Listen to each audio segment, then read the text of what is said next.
ఊరు వాడ అంతా తెలిసే అన్న క్యాంటీన్లు, మన అన్న క్యాంటీన్లు.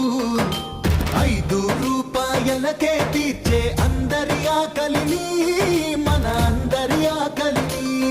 పేదోడికి పనివాడికి ప్రతి వారికి ఆకలి వేళకి అమ్మల్లే అన్నం పెట్టెను అన్న క్యాంటీన్లు. పేదవాళ్ళు ఆకలితో బాధపడకుండా ఈ అన్నా క్యాంటీన్ ద్వారా ప్రతి ఒక్కరికి క్వాలిటీ భోజనం ఇవ్వాలని ప్రభుత్వం నిర్ణయించాం.